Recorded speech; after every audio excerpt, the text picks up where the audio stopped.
The meeting of the Iowa Board of Regents for September 18th, 2025 will come to order. I will begin by calling roll. Regent Dunkel. I'm here. Regent Barker. Here. Regent Hensley. Here. Regent Rouse. Here. Regent Reiswick. Here. Regent Gipple. Here. Regent Jaden. Here. Regent Kramer. Here. Regent Bates is present. We have a quorum and the meeting can proceed. Are there items board members would like to remove from the consent agenda for a separate vote? Yes, please. Regent Dunkel. I would ask that you pull of the meeting of September 17th, the Governance Evaluation Human Resource Committee, specifically the UI Center for Intellectual Freedom Advisory Board people.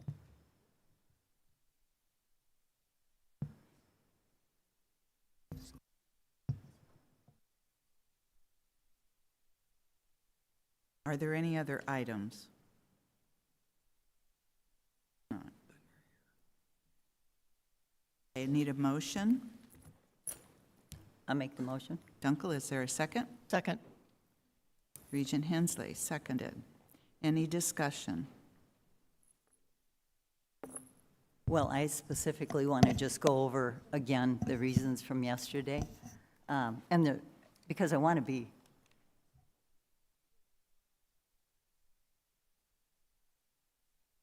Okay, is that what?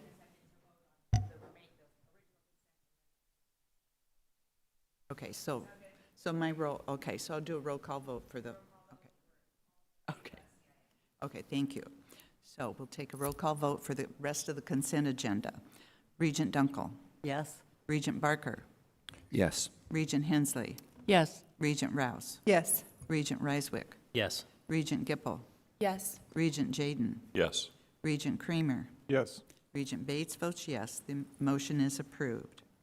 Regent Dunkel has called for item, I don't have the number in front of me, to be removed from the consent agenda.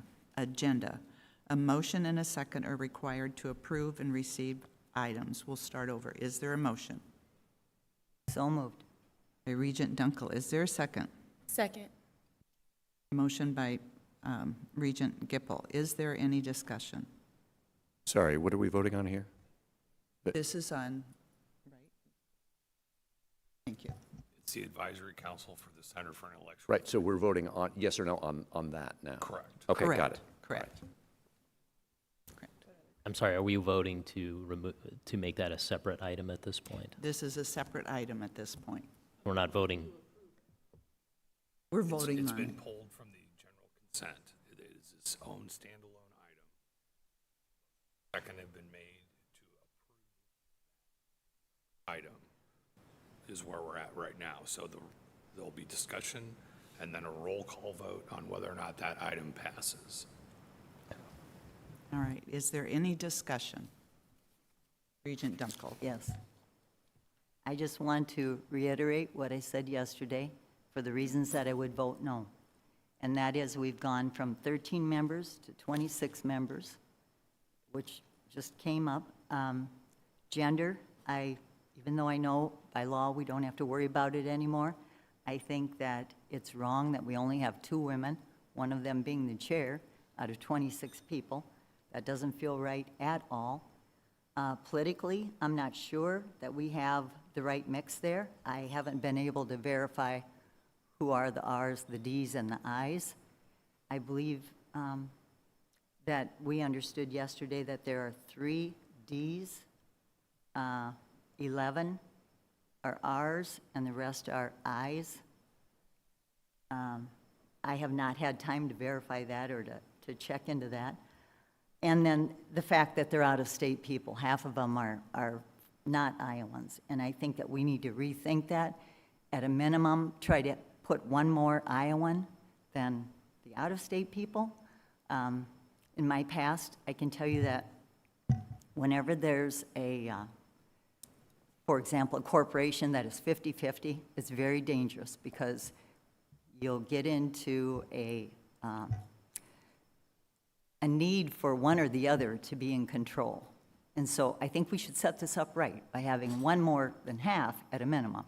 But that all needs to be thought out. I haven't had time to go through to I know Regent Barker suggested that I just Google the 13 people that I did not know. I have not had time to do that.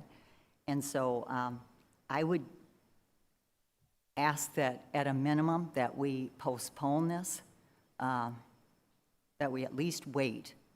We can wait 2 weeks or until our next meeting to approve the whole list, so we've all had a time to review their bios and make a decision that these are the right people. This is a big thing, and we're hoping it's successful. We're going to be all behind it. It's the law, but we need to do it right, and we need to do it right up front, and I think we need to do it today. Is there any other discussion? Regent Duncan, let me just make a couple of comments, because I know you feel passionately about that. And there's been a ton of work that has gone into putting the advisory committee together. I believe I did forward to you the short bios and the chart that indicated what the political party affiliation was. I did that Tuesday afternoon after our other board meeting. And so it was just a short bio, and it had all of the party affiliations. One of the other things that we didn't talk about yesterday that I think is really important, a couple of things really, we will be under the open meeting requirement. And so all of these meetings will be open to the public, which is something that is really significant. The other item, talking about the faculty, we have really focused hard. I know David knows many of the faculty members. Regent Barker knows many of the faculty members. I don't know those faculty members, but having reviewed the bios and working with Luciano, who is the interim director, I feel very confident that we're going to have just a highly, highly regarded, respected group. And again, the law allows us only to have one University of Iowa representative. So I'm very comfortable. We need to be moving forward with the national search for the director, and it is imperative that we have faculty involved in that process. Is there any other discussion? Did you, Regent Dunkel? Thank you, Regent Hensley. And I did receive that list from you, but I didn't see the party affiliation with it. Could you check that? Because I don't see it at the bottom, huh? No, I'm not seeing that. So I would like time to review that as well. Any other discussion? Regent I Barker? would just say that the Iowa legislature has required that this center be established. They expect us to get it up and running quickly. They also expect it to be a nationally recognized, very high quality of academics with both research, teaching, and service to the university. I think this board, top-notch academics, will get that done. And I'm really excited about what this center will accomplish. Okay. Any further discussion? I do have a question maybe for Amy and Rachel. So as we set up policies and procedures, concerns can be addressed at that time if there's any other concerns?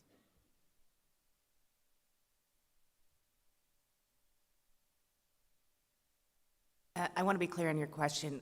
Can we address what in particular at that time? Voting rights can be addressed in the bylaws. Whether or not the representation is official or ex officio can be addressed in the bylaws.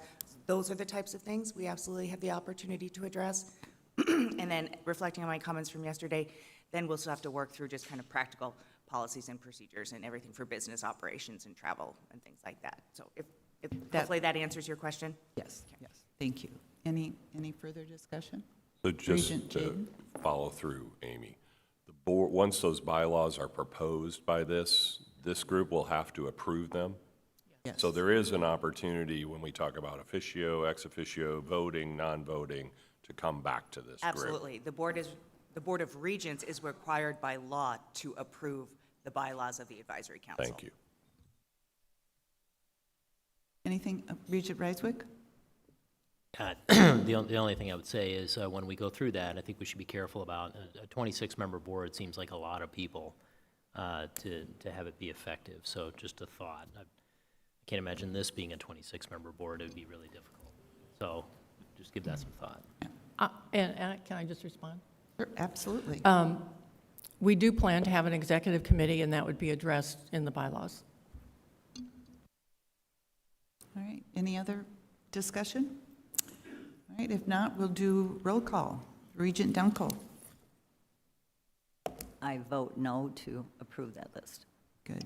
Regent Barker. Yes. Regent Hensley. Yes. Regent Rouse. Yes. Regent Ryswick. Yes. Regent Gipple. No. Regent Jaden. Yes. Regent Kramer. Yes. Regent Bates votes yes. Motion is approved.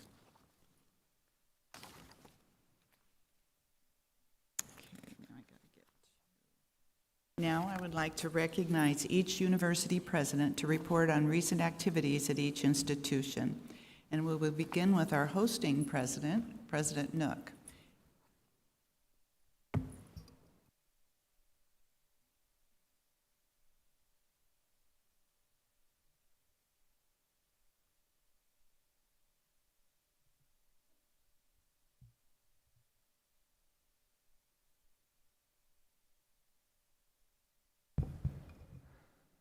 Members of the Regents, thank you and welcome to the University of Northern Iowa in our 150th year. This is a very special year for us. It was 149 years ago in September of 1876 that we first opened our doors to students on this campus. We are celebrating a very, very proud past and building a very bold future at this time at the University of Northern Iowa. We will celebrate our 150th anniversary a year from now, but this is the year that we welcome our 150th class, and we'll talk about them a little bit. Just a little background, this campus, before it became an academic institution, was an orphanage that served the orphans of Civil War soldiers who gave their lives defending the Union of the United States of America. As those students aged out, those young people aged out, there was a question of what do we do with the facility that's set on this hill? And a group of legislators from this area pushed through a bill, and if you read the history of it, it did take a push to get the bill approved, to open the Iowa State Normal School, the first public normal school in the state. The normal school trained teachers for the common schools in the state of Iowa. Most of us know those as the one-room schoolhouses across the state. So it was a one-year curriculum, two-year curriculum to a degree, 1 year to a certification. That school grew into Iowa State Teachers College when they started to educate people with a 4-year degree to go out and teach in the high schools and all of the school systems in the state of Iowa, and ultimately in the early 60s becoming State College of Iowa, and then in 1967 becoming the University of Northern Iowa, which we are today. So it's 149 years of very, very proud past for us, and we're looking forward to celebrating it throughout this year. So this fall, we welcome our 150th class. It's an amazing class. We are up in the number of new freshmen with 1,549 new freshmen. We have 804 new transfers, which is also up significantly from a year ago, and 664 new graduate students, also up from a year ago. And finally, we have 254 new unclassified students, which is up significantly. Unclassified students are students who aren't in a particular degree program. They may be taking only a few credits. So total new students on our campus is 3,271. So really nice to see that growth in the new students that we have coming to our campus. As you've looked around campus, had a chance to walk around campus, you'll notice that we have a lot of new signage up to welcome those students, to welcome faculty and staff, visitors to our community as well. Proud partnership with our community. You may have noticed that the street signs around the campus are now purple. The city of Cedar Falls stepped up and changed those signs around our campus so that they would fit with our colors as well. So it's been great working with the city of Cedar Falls to welcome not just these students, but all of our students, faculty and staff, and visitors to our campus. As we celebrate our 150th anniversary and our 150th year and work towards our 150th anniversary, there are some signature events that you can see here. We really kick off our 150th year officially on the week of homecoming. Monday, September 29th, we'll have a dedication of our Campanile Plaza, We'll have a bell ringing ceremony. We have had cast a new commemorative bell to commemorate our 150th anniversary. That'll be installed and in place, and put together a ceremony for ringing that bell. As you can see, there are many exciting events coming up, including a TEDx UNI, University of Northern Iowa event coming up this fall. One of them that I'm looking forward to in particular is the Joy Cole Corning Lecture. We haven't announced yet who that speaker will be or the exact time. We're still working through those arrangements, but Joy Cole Corning was the former lieutenant governor of the state of Iowa, is one of our very, very proud alums, and she gave us an endowment to be able to bring in a speaker to speak on excellence in leadership on a regular basis. And so we're planning that as well to help us celebrate our 150th year. Our official anniversary, 150th anniversary, again, will be September 6th, 2026, and we'll kind of close out the celebration then at homecoming a year from now. At that time, we'll also report out and close out on the Our Tomorrow campaign, a $300 million campaign to raise endowment funds. We've already passed that goal, but we have more things that we're wanting to support, especially students, trying to reach $100 million in endowed funds for our students, scholarships. There's several other activities that are happening, and you know, it's really kind of unique on this campus. We'll celebrate our 150th anniversary next year, but at the same time, we have 3 iconic spaces that celebrate unique anniversaries as well. The Gallagher Bluedorn Performing Arts Center opened in 2000, so this year we're celebrating its 25th anniversary, and the renovation of that facility, the addition of the Pauline Barrett Marquee Lounge, has really added to the excitement around productions in the Gallagher Bluedorn Performing Arts Center. Our Unidome, perhaps the most iconic facility in the state of Iowa, it will turn 50 years old in really this 25-26 season. The first event was in there in early 1976. That still bothers me. That's the year I graduated from high school, and that it's turning 50 years old is a problem for me. And then the Campanile will celebrate its 100th anniversary. Each of these facilities has had significant upgrades. We've added bells to the Campanile recently, so that there are now 56 bells in the Campanile. We've re-landscaped the plaza. The Unidome has seen a really phenomenal upgrade in the seating and the suites area and some of the graphics that are up. A lot of comments have come back to us with the way that has gone as well. You can see several other events that are going on throughout the year as well. We're really trying to focus not on just celebrating on campus, but including our community, because this university is one that really would be very, very different if it weren't for Cedar Falls and Waterloo and this surrounding area. They've been partners from the very beginning. As I mentioned, the founding of this institution, getting the bill passed through the legislature, really was a community effort to get this campus established, and we've always had strong support. So we want to celebrate and engage our community as well as we celebrate this milestone for our university. Turn now to just an update on our enrollment. I know that you have seen the numbers. Our enrollment is at 9,204 students. It's the second time in a row that we're above 9,200. We are down a little over 70 students, but our undergraduate population is up by 1.1%. Of those 9,204 students, 8,212 are Iowa students. So again, right at 90% of our students coming from the state of Iowa. As I mentioned earlier, we have more new students on campus than we've had in the last several years, so it bodes well for the future. Our retention rate is also extremely strong. This year, our retention rate of 84.7%. Again, that's the number of new entering freshmen who come back for their second year. That's the 3rd highest retention rate we've had in the history of the university. And to put that into perspective, throughout the you saw it actually in the presentation that was made yesterday on UNI at Iowa Community Colleges. The average of that is usually closer to 68%. We're at 84.5%. So outstanding numbers, and that's really to be attributed to our faculty and staff and their focus on the success of our students. Also a remarkable achievement, but one that actually negatively impacts our enrollment, is our graduation rates. Our 3-year graduation rate is growing at a phenomenal rate. It's now 13.5%, which means we're very nearly at the point of graduating 1 in 7 students in just 3 years. Phenomenal number for any institution. This really does improve the efficiency of this university. It means students are able to get their education in a shorter period of time, move on to graduate and get into the workforce.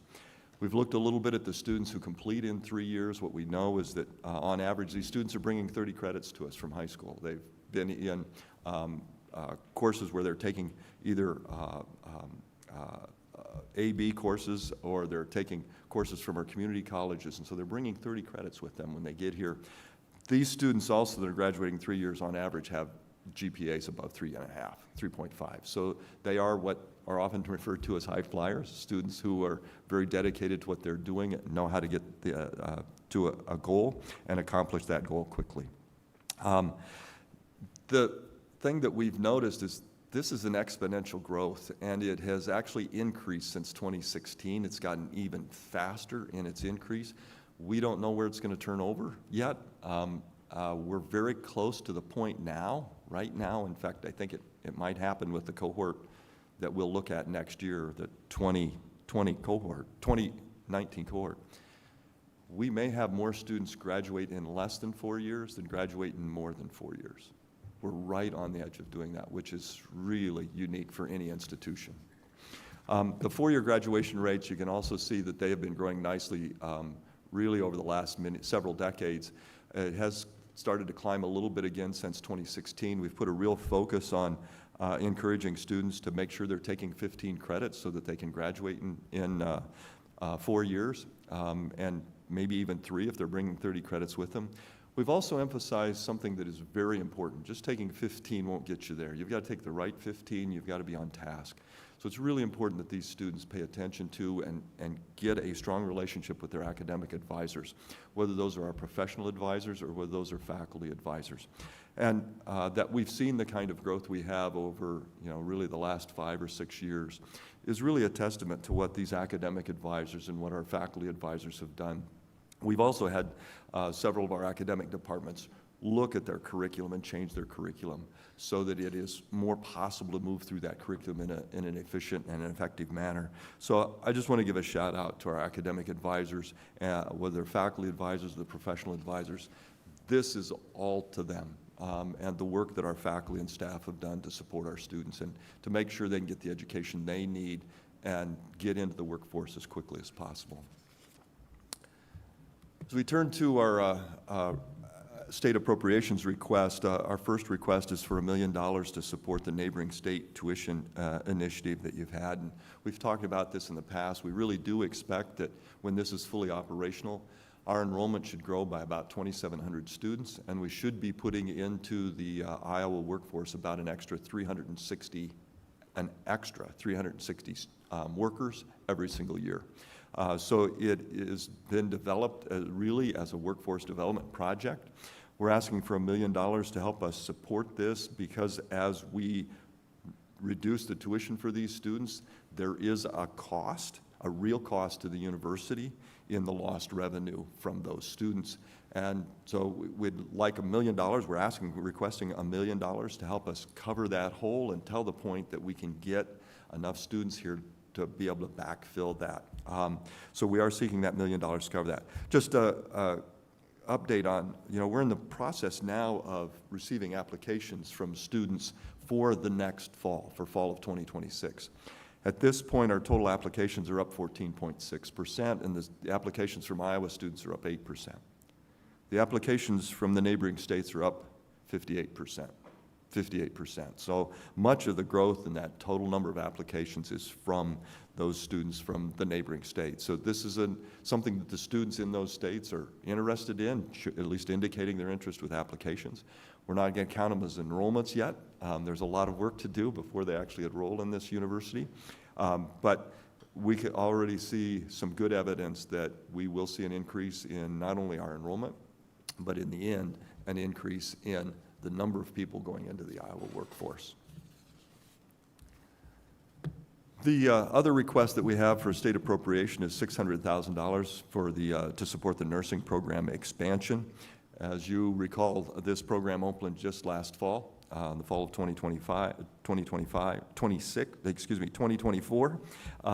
The initial cohort was 24 students. We admitted another 24 in the spring. We just had the white coat ceremony to induct the most recent class just last Friday. In that class, there were 62 new students admitted, and we'll admit another group a little bit smaller than 60 this spring. But our hope is to grow that so that we're up around 140 students in in each of those classes. So we're seeking $600,000 to support the growth in this program. We know that the largest shortage for employees who in jobs that require a baccalaureate degree in this state and across the country is in nursing. So anything we can do to be able to solve that problem, to at least work on that problem, is something that we have to take seriously as an educational institution. So we are requesting some support so that we can grow that program, better serve the needs of the state in this particular area. We do know that many of our students who are coming into this program are coming from rural Iowa, and many of them have the intention to go back to work in rural Iowa as well. So a program that's very important to the state of Iowa and important to the University of Northern Iowa as well. Finally, thank you, and I want to say thank you in particular to many of our staff members at each of our institutions. As I think about this meeting and the people on our staffs, the people on the board staff that make this meeting possible. You know, everybody gets to see our faces and hear our voices, but none of that happens without the staff on our campuses and in the board office that make sure this mic works and that the video is working and everything else. And they're really behind the scenes, and so I just want to take a moment to say thank you to the staffs at all three of the institutions and at the board for supporting our students through something. It gets pretty complicated to pull one of these meetings off, but thank you to all of them for doing that. But also thank you to the faculty and staff of all three of our institutions for their care and their commitment to the students of our universities, to the students of this state. It really is important. So to the board members, thank you for your support. For our students, thank you for taking this work so seriously. It's a big commitment that you make, and we all appreciate it very much. So thank you very much. Be happy to answer any questions. Thank you, President Nook. Is Regent Hensley? Just a comment. We had the opportunity last year to tour the nursing Yes. facility, which is just amazing, absolutely amazing. And I just need to share a comment with you. When you talk about UNI out in the general public, many times they would talk about, well, it's a teacher school, and the accounting program was always front and center. Now, as you talk about it, you hear about the nursing program, Yes. and then the accounting and teaching. So Yes. it's really been nice to see how the communities have responded to that. Yeah, it has, and it's also initiating the School of Health and Human Sciences has brought that profile up. Nursing's helped bring that up. We'll have to get you back over to that facility because we finished off phase 2. We've got a new suite down on the first floor, and we're about to finish off the phase 3 so that the third-year students will be able to move into that as well. So continue to update that facility and invest in our nursing program and all of our healthcare programs, including public health and things. So it's really exciting to see how the faculty and staff have come together and rallied to make sure that we can serve the needs of the state of Iowa in this important area. Thank you. Are there any other questions? Regent Reiswick? Yeah, thank you, President Nook, for the presentation. Congratulations on high enrollment also. Yes. Since 2017. That's a wonderful number. I also want to mention, too, we had the opportunity to meet with Northern Iowa Student Government on Tuesday evening, Yes. and then again this morning with the other schools also, and that's always one of my favorite things to do is meet with the students. They have high energy level, they're enthusiastic. That's a real great sign of the student culture on your campus, so thank you. My question is about the neighboring state tuition initiative. Do peer institution at the neighboring states, are they offering a similar type of a program to students from Iowa to try to draw them out of Iowa? There's two states that do, there's one state that does, and there's an institution in another state that does. South Dakota offers in-state tuition. The University of Nebraska Omaha offers in-state tuition to students in a small 2 or 3 county region right around the greater Omaha area. And then the University of Western Illinois offers in-state tuition. Those are the only ones that are really doing it. what we're seeing is our real growth right now in these applications is in the states that we would expect. It's Minnesota, it's Illinois, and a little bit in Nebraska and South Dakota, but primarily it's Minnesota and Illinois. And I think those will continue. We're very competitive with our rates in those two states in particular. So it's off to a really good start. But yeah, South Dakota is the one that's really working pretty hard to recruit students from states around, any of the states that are around them. So there is, my point for asking that is there's some competitive nature that requires some of this also that we need to react to. So thank you. Yes, yeah, and I'm just a little competitive. Regent Barker. You mentioned the three-year graduation rate growing so rapidly. Do you follow those students to see, on job placement salaries to make sure they're not giving anything up by moving so quickly? We do a career survey every year, and maybe in the future we can talk about that a little bit. But in that survey, what we're finding is that their placement rates are equally good, and most of them are excited to get into the workforce and do really well. As I mentioned, these are high flyers, right? These are students that are driven. They've been doing that since they were in high school to take the extra credits. They've got really high GPAs. It isn't that we've cut back on anything and made an easier path. We have looked at the classes that they need, the curriculum that they need. We've been able to put it in a position so that if you come in with 30 credits, you can complete your major in 3 years in many of our programs. Some of these students are actually students who are in a professional career that's going to require a master's degree. One of the groups, in fact, it's the group with the highest number of students who complete in 3 years, is our speech pathology program. They've got to go on, and they know they've got to go on, and many of them want to go on here, right? So they, as professionals, they know they need to be aggressive in a good sense, and so they're very committed to getting their education and moving on and helping people in this profession. Well, you mentioned that the enrollment cost of that, but if they're going on to graduate school, that would mitigate that to some degree if they're here. Yep. And it's good marketing also, I assume, that some students come here because you facilitate a rapid graduation. We certainly do market it. Yeah. How much it helps is always a little hard to determine. Hard to but it's- offset losing That's right. 25%, yeah. But, right, as we've looked at things, this increase in our number of students who have graduated in 3 years and 4 years more than makes up for that little tiny loss in the students we've had this year. A little bit of that loss, though, is really, almost all of that loss is due to, we had a grant here up until last year, and it's simply timed out. But on that grant, we were able to bring in graduate students to take a single one-credit class so that they could be certified to teach computer science in the schools, and the grant ran out. Well, that was 100 students. If we still had that grant, we would have been up by over 30 students this year, right? So it was a one-credit. While our overall enrollment is down, our FTE, full-time equivalent, number of credits being generated is actually up. So we're really in a very good place with this enrollment.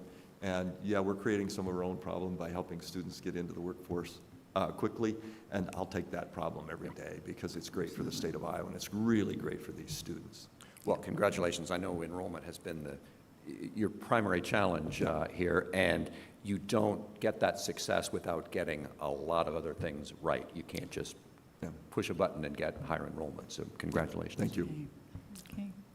Any other questions or comments? I Regent was just Kramer? going to say, which you kind of said what I was about to say, is just that from the student's perspective, what a great way. We all struggle with the cost of tuition. If you can do it in 3 years, what a great savings for them and to get them off and going. We have about somewhere between 0.5% and 0.75% that finish in 2 years.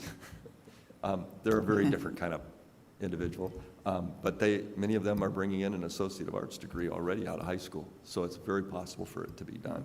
We are starting to track the 2-year graduation rate, which is kind of unheard of, but yeah. All right. Thank you. All right. Thank you, President Nutt. You bet. Good presentation. Thank you. Okay. I'd like to now recognize President Winterstein.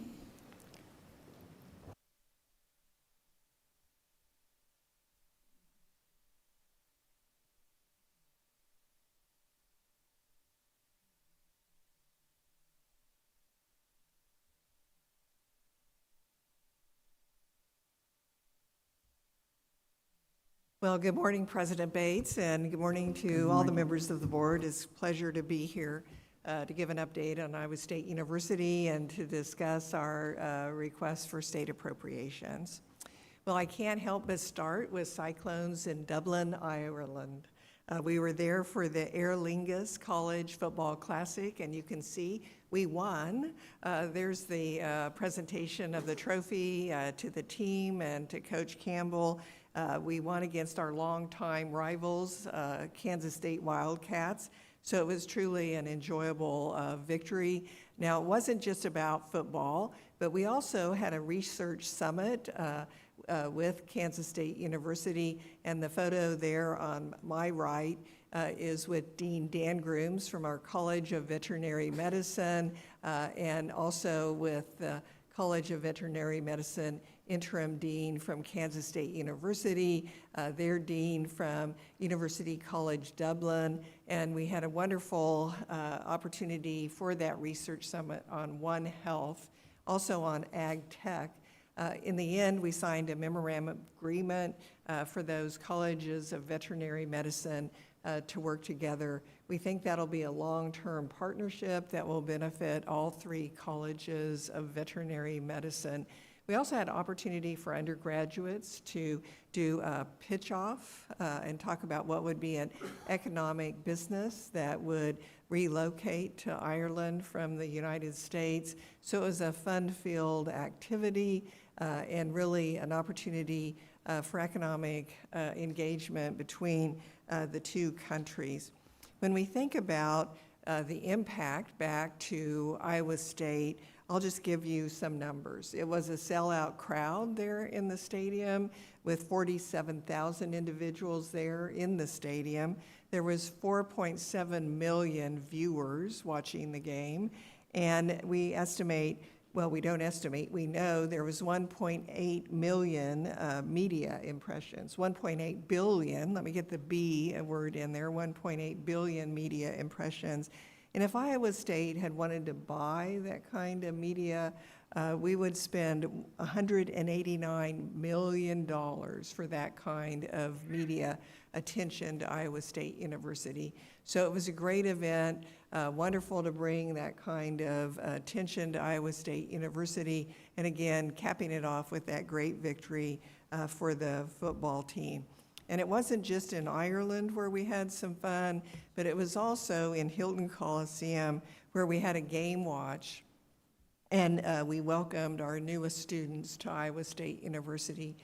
We always have the Cyclone Welcome Weekend, the weekend before school starts. We have Destination Iowa State to help students come to campus and understand what it means to be a new student at Iowa State University, but they got to watch the Aer Lingus Football Classic as well.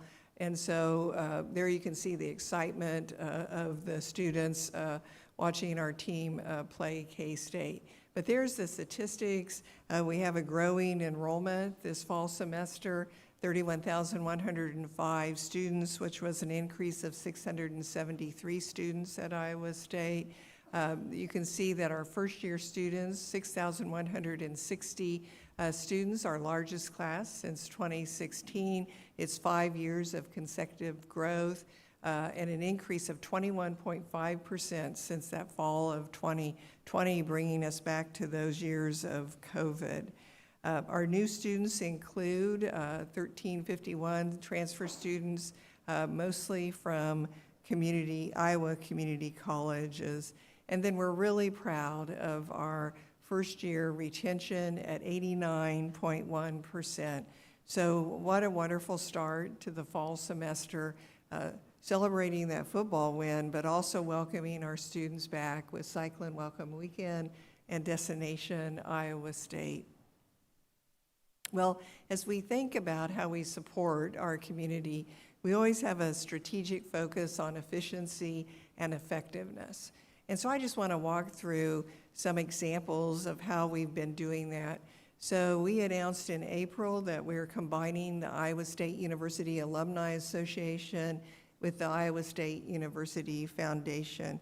And this has been an effort that we've worked on for more than a year and done so in a very purposeful way.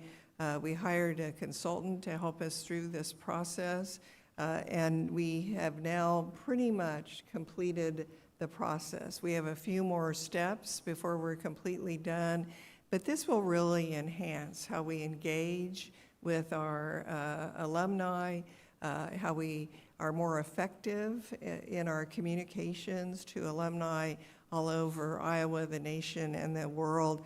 And so it's been a very positive experience, I believe. Item 2 is about a new structure for marketing and communication across campus.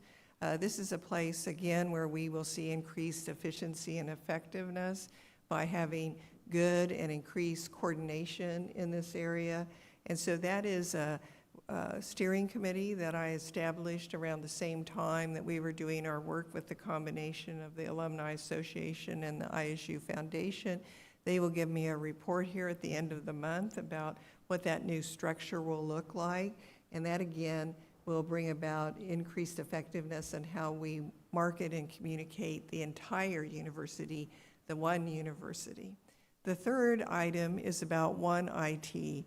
Now, One IT is something that we've been working on literally since 2023, a more complex issue as we think about IT professionals all across the university and every unit of the university. So we have early adopters in this approach in research, facilities planning and operations, the College of Liberal Arts and Sciences, and the College of Health and Human Sciences. But we're creating efficiencies by eliminating service duplication, consolidating support for instruction and collaboration of spaces, and really leveraging economies of scale and software and infrastructure investments. So we're going to get this work completed, and it will make a difference, and probably the most important difference, I believe, in security, for IT security across the university. Now, One University really began in earnest back in 2019 when we began our work with Workday. Workday Financial Management, Human Capital Management, and Payroll. And this was a big lift, and many of you are aware of that, how big a change that was to go from those old big mainframe computers where back in the early days of the 70s, we were writing our own software, and we were very proud of that, and unfortunately, we never really improved that software. But by going to Workday, we now have systems that are serving us very well, and that was a significant efficiency and effectiveness improvement for Iowa State University. At the same time, we centralized the structure for human resources and finance so that things are done correctly across the university in those two areas. Now, item 6 is the newest effort for our One University approach, and that was the implementation of Workday Student and Receivables. And this is also a big, big step and allows us to completely end our reliance on our mainframe computers. So we no longer have to worry, does anyone know how to write the languages that the mainframe computers rely on? It's been an interesting process.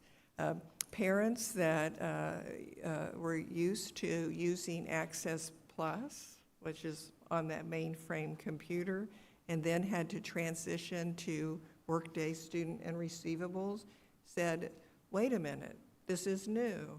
And I said, yes, change is hard. But they were able to make the change and were able to make their payment of tuition for their students. So that another big change, but another part of our work towards efficiency and effectiveness at the university. So 6 big changes, all moving the university forward towards increased efficiency, but also achieving the important focus on being more effective in the work that we do. So moving on to our legislative request. So we have 3 requests, and the first request is a focus on ag tech innovation. So at Iowa State University, we have 2 significant programs related to agriculture that work all across the state. And the first is the Iowa State University Agricultural Experiment Station. And we are asking for $1.8 million to increase support for breakthroughs related to innovation and research through this important unit. This additional resources will be used to support faculty and staff who will work on things like drones, automation, sensors, and artificial intelligence to optimize profitability on Iowa farms. So you can see up here, we believe continued investment here will help livestock programs to improve animal health and production, new corn and soybean programs to boost productivity and sustainability, new grain handling, storage, and processing programs to improve safety, efficiency, and value-added processing programs. Next, the second big agricultural program we have at Iowa State is agricultural extension programs. And here we have the opportunity for this extension program to work hand in hand with the experiment station, which is focused more on research, to really bring that research and deliver these new agricultural research innovation to farmers, hands-on training, research-backed insights and practical tools, and optimize emerging technologies in crop and livestock management, precision agriculture, and AI-driven decision-making. One great example is something that we have at Iowa State called Planter University. Planter University is a program where farmers come to campus, they learn how to use the latest innovation in planters. I actually have received thank you notes from farmers because of how they've learned to really optimize the very expensive planters they now buy. The same thing is true in how we help them use the $1 million combines that they purchase. So we work hand in hand with manufacturers of these very expensive tools that are purchased, this equipment that is purchased, and we work hand in hand with corn and soybean associations, with the pork producers, with the cattlemen. So it's a very much collaborative approach. So here, a request for $1.2 million. Our third request is back to our veterinary diagnostic operation, veterinary diagnostic lab operation. So we've been very grateful for the investment in this facility, and it is a critical facility. And you know from my many presentations on this facility how important it is to the livestock and poultry industry in the state. So annually, 130,000 cases, $1.7 million tests conducted every year. And just to give you a sense of what it means in the state, so the state tax revenue generated by the lab is significant. So in a normal year, because of all the work that's done, there's nearly $32 million in state tax generated in a normal year because of the work done at the lab. And during emergency years, which can occur, for instance, when we have the highly pathogenic avian influenza outbreak, the VDL generates more than $124 million in state taxes as a result of the work that they do in that laboratory in association with the poultry industry in that particular case. So when the VDL is up and running with the opening of phase 2, the cost to run this incredible facility, which many of you now have toured at least phase 1, it's projected to increase the cost of operation by $3 million. Now, the lab plans to cover the cost in a lot of different ways, but we are requesting an additional $600,000 from the state to help run the lab, phase 1 and phase 2. We received some increase from the state last year to help cover this $3 million increase. Our final legislative request is not a financial request, but it's really a request to think about how we can be more efficient in how the budget looks and how it operates. And we would like to request that we transition 3 line items in the general university fund into the general university fund.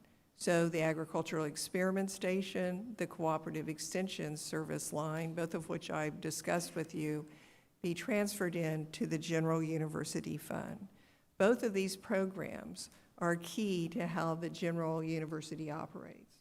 Research is conducted as other programs funded by the general university do, and the cooperative extension service is very connected to the overall operation of the university. So we think it would be a more efficient way if these line items were just placed into the general university fund. In addition, we would like to have the STEM workforce line transitioned into the general university fund as well. It was a line item that we requested and was funded by the state legislature.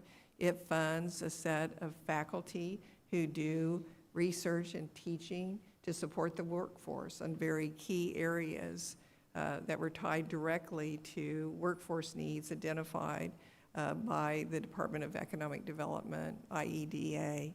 And it just will make a more efficient approach to budgeting into the future. So that would be our third request, is that we simply combine these line items into the overall general university budget. Well, I'll conclude my presentation with another beautiful view of the campus. We have lots of students going to class every day, studying hard, preparing for their future. They're on a path to success. That's what we love at Iowa State, our students and the great work that they're doing every day, working with our faculty and staff. It's always great to be here to provide an update on Iowa State University. Thank you. Thank you, President Winterstein. Are there any comments or questions? Regent Hensley? Thank you. Always enjoy all the information that comes from the university presidents. Could you go back to the strategic focus on efficiency and effectiveness? And you don't need to go back to the slide, but a question for you. Is there any financial impact with what you're looking at? And if so, can you give us a little more information on that? You know, at this time, Regent Hensley, I couldn't give you specific numbers. You know, as we looked at, I'll just talk about the IT, for example. I think eventually over time, as we finish up that work, there'll be some savings there. But for me, as we look at that, it's really going to be about effectiveness and security. But over time, I think there'll end up being savings. Right now, I think what we see in our very decentralized approach is that different software programs are purchased by, 8 different units, no coordination at all, and that won't happen anymore. So I think we'll see savings in lots of different ways. So I don't think there'll be any doubt about that. Okay. So definitely there have been savings, but I wouldn't be able to give you a number today. But definitely in each of those cases, there's been an increased effectiveness achieved. And just in that, there's savings to the university. Any other questions or comments? Regent Barker? You mentioned the state tax revenue generated by the VDL. Do you have a study that documents that and how that was calculated? Yeah, certainly, and Dr. Roger Main did those calculations, and we could get that sent to you, and we could show you how he did that. That would be great. I'd love to see that. And on the Ireland game, what was the net revenue for the university for that game? And we could send that to you, too. And so let me just have them send that to you, because what I know and understand is that expenses for the team were covered. Now, how much above that, I don't know. But I know that we were able to have the team go over there, have this great experience. And so let us get you that information. So you're saying it was positive net revenue? I don't think we lost any money. Okay. Yeah. All right. Yeah. Great. Thanks. Any other further comments? Thank you, President Winterstein, for a good report. Now I'd like to recognize President Wilson.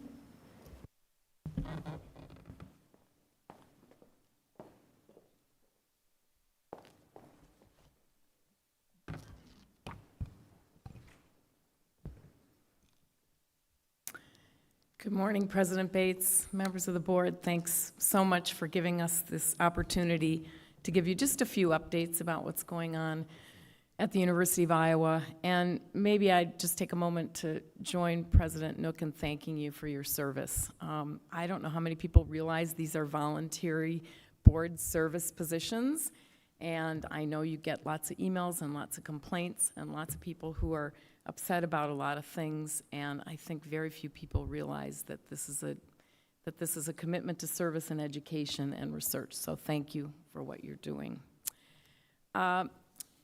We too are excited about enrollments at the University of Iowa. We welcomed the second largest incoming class in our 178-year history. The place is booming. There are lots of students around. We've managed to house them effectively and make sure they can get their gen ed classes in the first semester. They come from 93 counties in Iowa, from 46 states around the country, and I'm really proud that 1 in 5 continue to be first in family to go to college. 1 in 4 are from rural communities. So we continue to serve a wide range of students from all over, and they come because they know they're going to get the kind of support and community that they're hoping for. Over 1,000 transfer students, so our total population is now 31,563, and I should point out that doesn't include our postdoctoral students, which we've taken out of the number just to be equivalent with everyone else, but we have those students that we're managing and mentoring and training as well.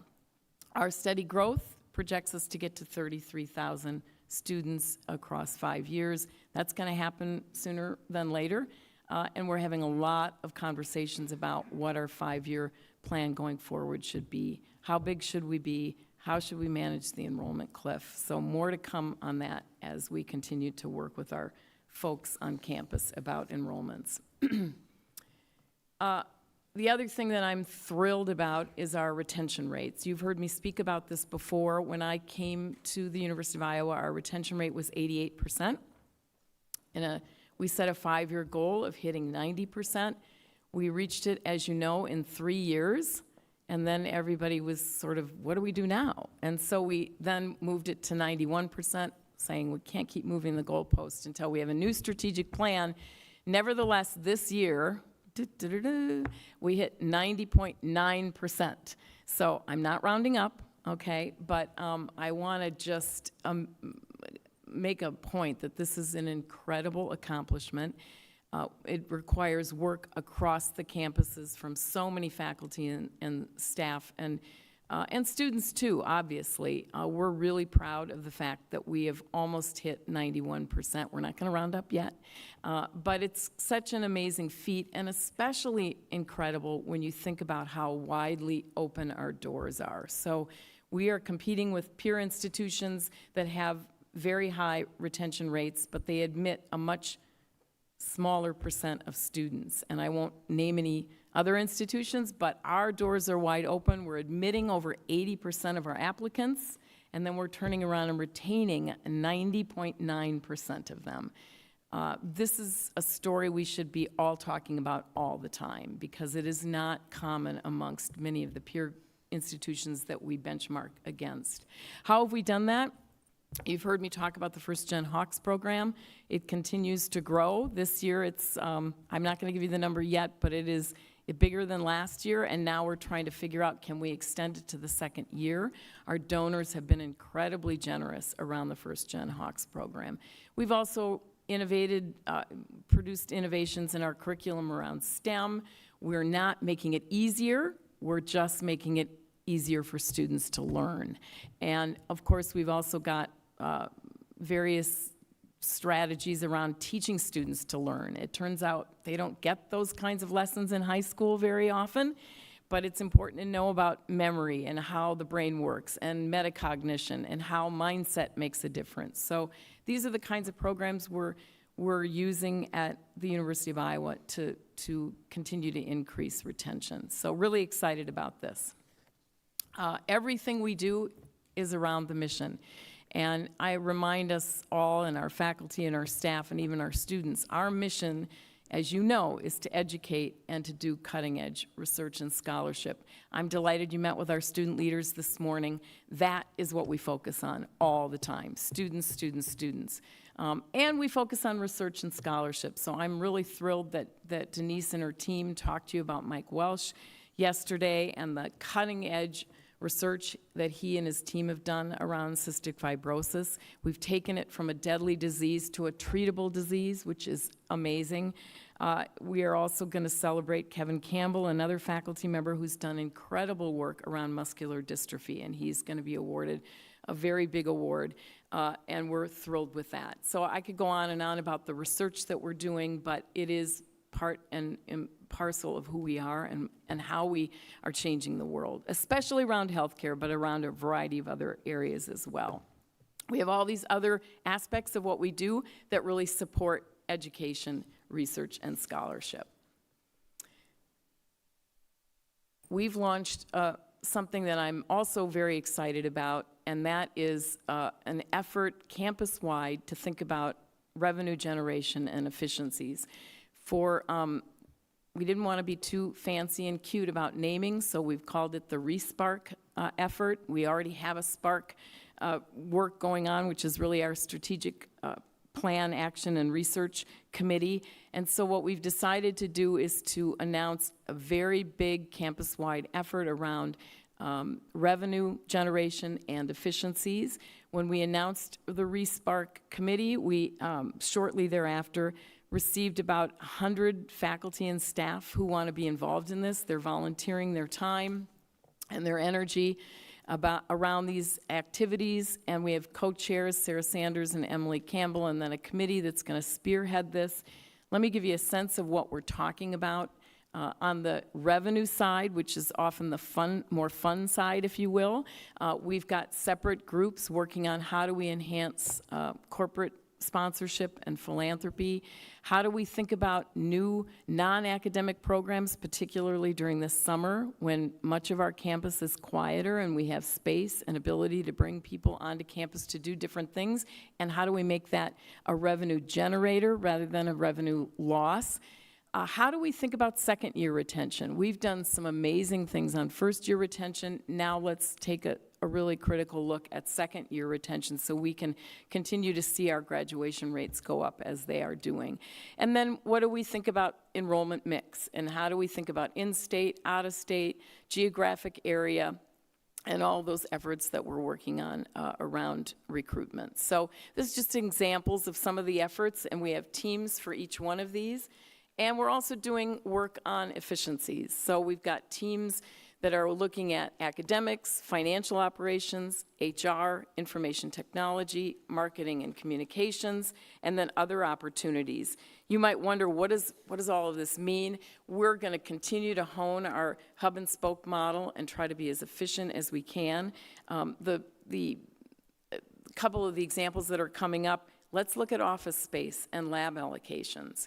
And let's be more strategic and campus-wide about the principles around space utilization.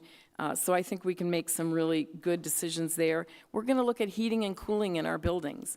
When I announced this the other day at the Faculty Senate meeting, it was about 90 degrees and everyone was fanning themselves in the old state capitol, and I felt badly about announcing this. But the fact of the matter is we can look at how are we cooling and heating our buildings across the campus, and I'm sure there are efficiencies there.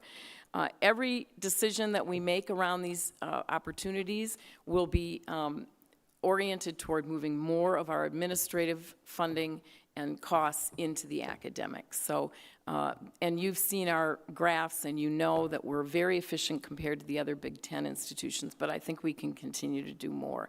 The good news is we have 100 people who've signed up for these committees, so we've got a lot of buy-in right now, and we're hoping to continue to encourage people to think outside the box. So stay tuned. I'll have more information about these opportunities as we go forward.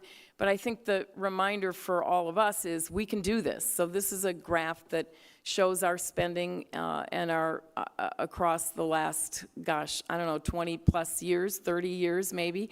And the yellow or gold graph, I should call it gold for Iowa, is really our spending around administration and administrative activities, and the black graph line, is our funding around academics. And you can see that over time, we have done a really nice job of shifting our funding, our revenues to academics and away from administration. The tier was right around, I think, where the lines crossed. You remember that effort, for those of you who've been around for a while. When I say that word, people get anxious. Some say we have PTSD over tier. We're not calling it tier right now, or tier number 2. It is ReSpark. But we have a lot of enthusiasm around how do we continue to move these lines in diverging directions. And some things we've done already. We continue to eliminate majors and programs that are not attracting students. You approved some reorgs yesterday that are going to help us. We've outsourced our bookstore to Follett. We are eliminating journals and opportunities that faculty are not using as much. And we're aligning our student services with the city and with the county. So those are just some examples since 2021. We'll continue to report back to you about things we're going to be doing going forward. Our state request, our state appropriation request, as you know, is laser focused on healthcare, as it has been for the last few years. Our goal with our request this year, our state appropriation increase of $3.6 million, is to enhance our efforts to educate and attract and retain more medical students in particular. We have some rural tracks in our medical school, and we know we can do more to increase the viability and interest of our students in those tracks. And we want to build a network of rural physicians who are going to commit to Iowa. So about half the funding in this $3.6 million will go toward attracting more faculty who will teach in the rural medicine tracks, and the other half will go towards scholarships and incentives to build more residencies and to encourage more of our students to pursue residencies in rural health around the state. So more to come on that. Last but not least, I want to call out and recognize the Iowa General Assembly and the governor for this workforce grant incentive program that was announced several years ago. We're doing great work on that. It was money that's been approved for certain kinds of majors that will enhance the workforce development. You can see the list of several from University of Iowa there. We're excited that many of our students are taking us up on this state support to pursue these kinds of majors and programs and study. You can see some data there about the number of students in the spring of 2025 and in the fall of 2025. So we are so appreciative of this, and it's helping our students make important decisions about what they want to do and about the potential for staying in Iowa. Because we can bring a lot of students here, and now we've got to continue to develop the workforce so that they'll stay in the state. So that's the end of my presentation. Happy to answer any questions anyone has. Excuse me, are there any questions or comments? Regent Kramer? What year are you now? Are you in graduate school yet? Or? This is my 5th year, so I am in graduate school as a president. Yeah, so Very good. thanks. Regent Barker? The chart that you showed with the expense, the academic versus administrative, that's missing in our board presentation. Send Would it be to able you, send that? sorry. And no, and the supporting data, yeah. Absolutely. That would be great. That's an interesting Yeah. chart. You also mentioned on expenses, on cutting journals. Obscure journals are important, so I just, I know they're Thank you for expensive, and I saying know that. you're being careful. We but- are being careful. Yeah. We're trying to rely quite a bit on the consortium among the Big Ten libraries. So this is a case where the academics actually are part of the athletic conference. So we have a group of librarians across the Big Ten that are working on sharing of journals and more online opportunities.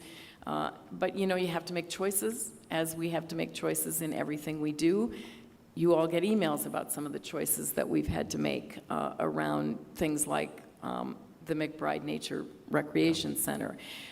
I remind all of our people that 67% of our general education funding is now coming from tuition and fees, and that's mostly from undergraduates. So every day we make decisions, we have to think about students first. And I welcome your involvement in thinking about how to be creative there, but I also want you to know that we are always, always, always thinking about our students. Another question.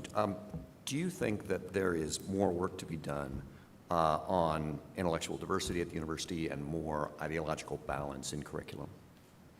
Yeah, I do. I think that, you know, I continue to work on that regardless of this new center. I think our faculty are committed to making sure that we have open dialogue and that we respect viewpoints and that we encourage students. That is part of our civic dialogue initiative, which I've presented work on. We're continuing that. In spite of that, we've now put those activities in every residence hall, and I think our faculty are working now on a set of principles around teaching to make sure that we are thinking about students' perspectives and viewpoints in the classroom.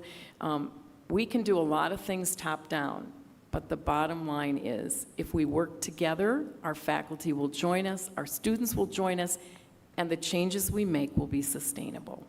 So that's my model, and I'm going to continue to do that work, and I'm delighted that our Faculty Senate is all on board with that right now.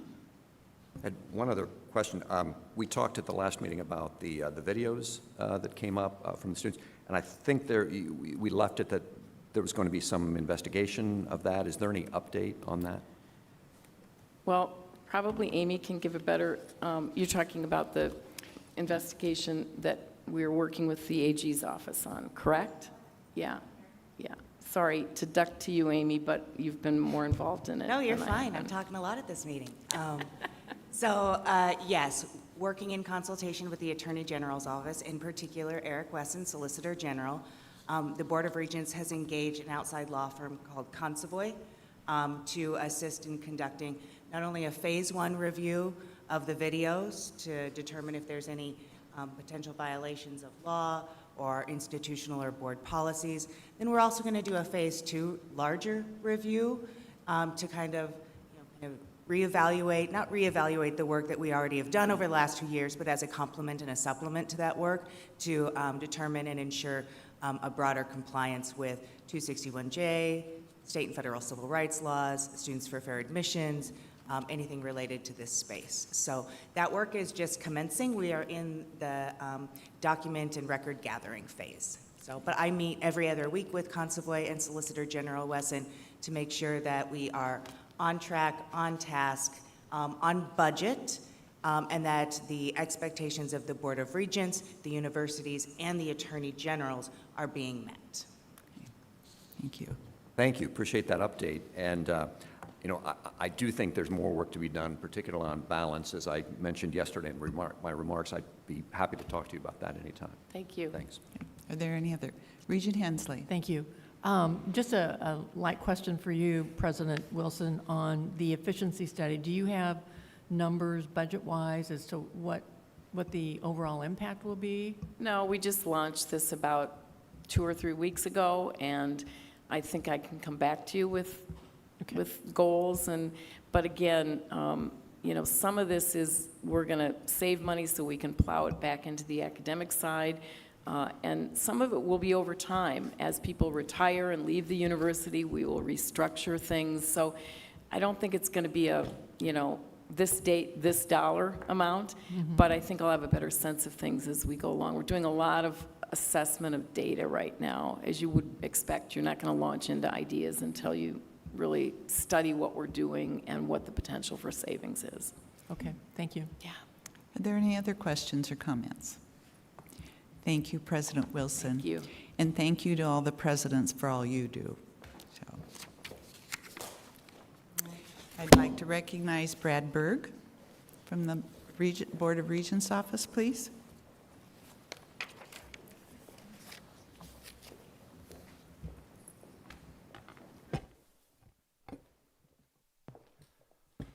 Thank you, President Bates. For the board's consideration today is the operating and other appropriations requests for FY 2027 as provided in the docket. And to quickly summarize what was presented by the presidents, the incremental requests total $8.8 million and include $3.6 million for the University of Iowa to increase the number of physicians in rural Iowa, a total of $3.6 million to support Iowa State's Ag Tech Innovation Initiative and their vet diagnostic lab, and then a total of $1.6 million for the University of Northern Iowa to expand their nursing program and to support the neighboring state tuition program. With that, I'd be happy to respond to any questions. Are there any questions for Brad? Okay. Oh, I'm sorry. Go I ahead, move to Lucy. add, sorry, I move to add 1 million for mental health to our appropriations request For mental health. for mental health. Okay. I would second that. Okay. Do we vote on-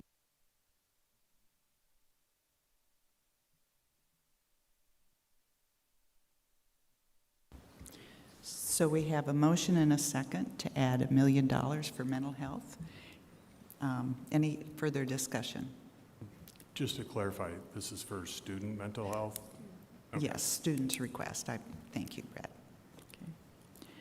Okay. We'll do, I'll just make a comment that we continue to hear from students at our student breakfast, from student leaders, and when we're able to interact with students, that this is something that they feel passionately about. We all feel passionately about as well, so I wholly support this. Regent Gipple. I'll also add that they've done really good at acknowledging those specific areas and laying out where the money is used, which has helped a lot to see, you know, how they're working towards these goals. It's very clear that this money will be put into good goals they're working towards. Specific uses. Yes, specific. Yes. Okay. Regent Hensley? Before we vote on that, I would just like to have a better understanding as to what the process was to come up with the recommendations. Were there other regions that were involved in the discussions? If somebody could just, maybe Brad or Sherry, I'm not sure which one.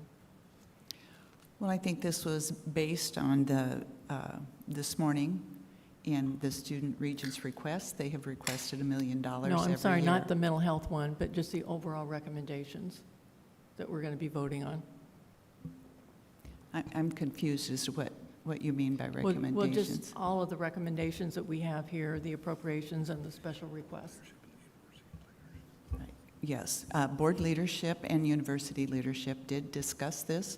It comes from the universities. Okay.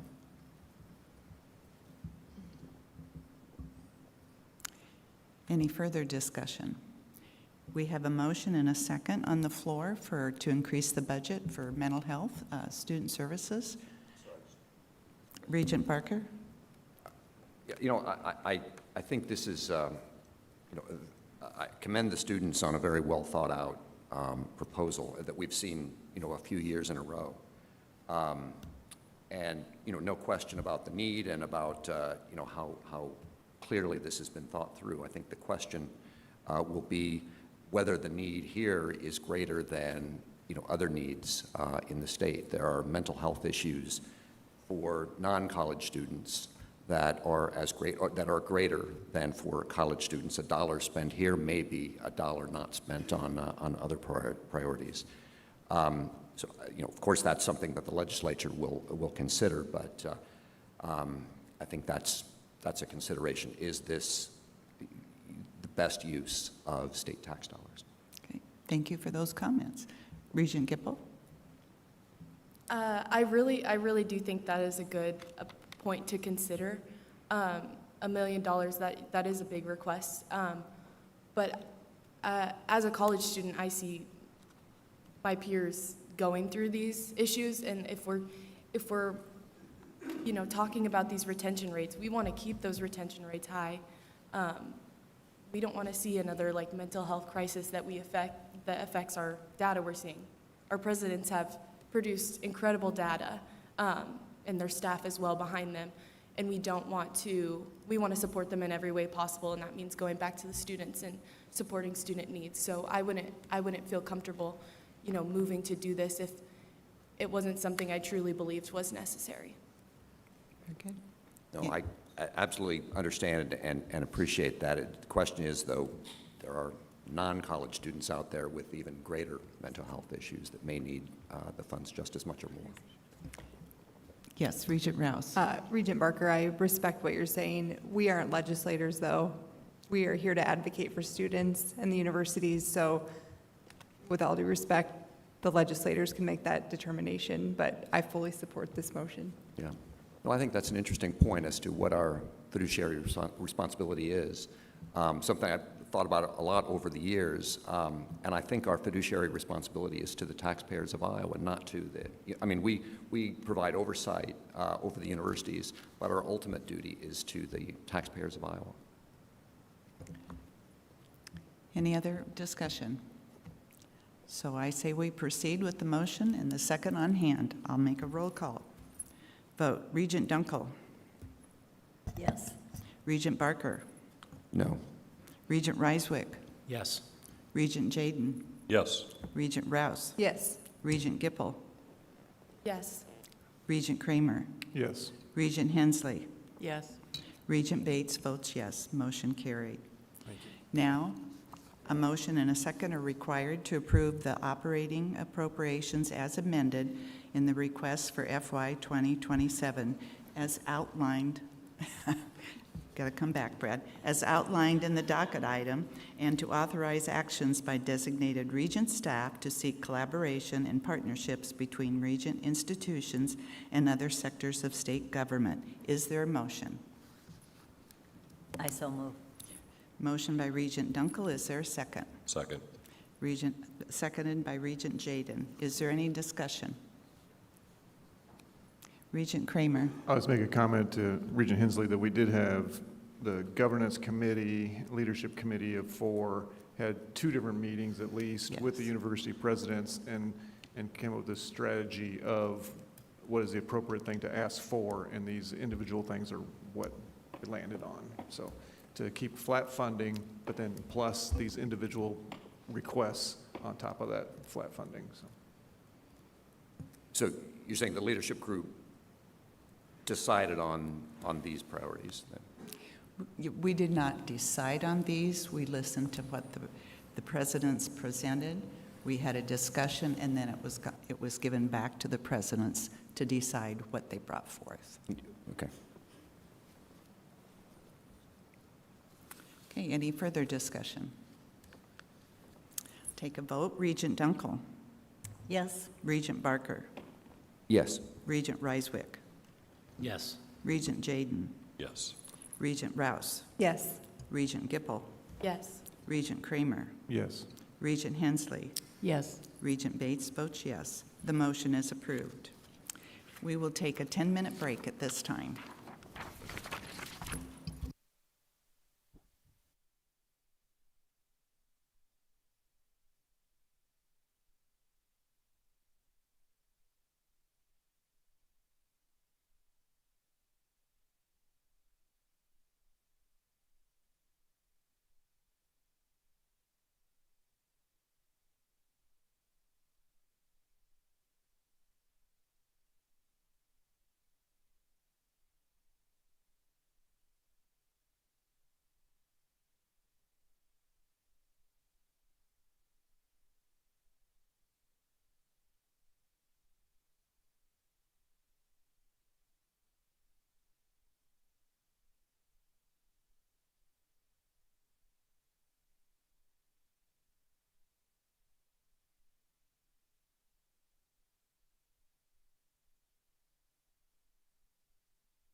So Sean's ready.